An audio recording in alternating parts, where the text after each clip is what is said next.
Welcome to Excel Made Easy. In this video, we will learn how to use SUMIFs formula in Excel.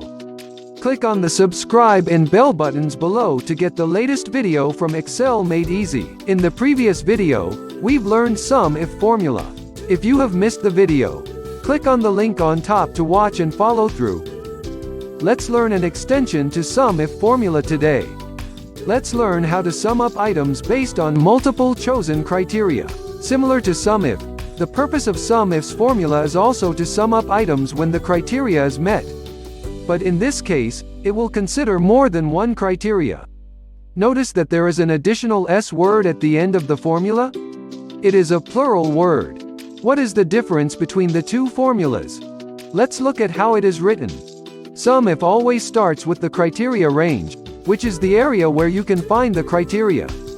But SUMIF starts with sum range, which is the area you want the data to be summed up. In SUMIF's formula, you can add up to 127 criteria. Coming back to Kathy, the owners of a grocery shop. Now she wants to know the total sales quantity sold in her shop, by products, and by customers. The repeating product names and customer names confuses her. In this case, she can easily use SUMIF's formula to calculate the result. Here is how. In cell I5, type the SUMIF's formula. Select range E5 to E16, which contains the sales quantity we want to add if the criteria are met.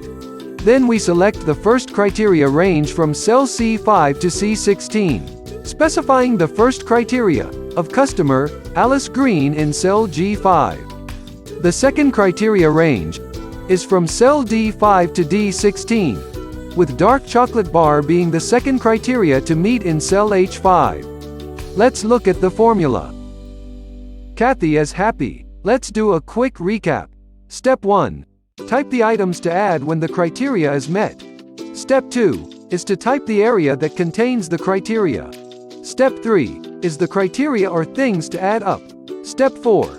Continue to add more criteria up to a maximum of 127.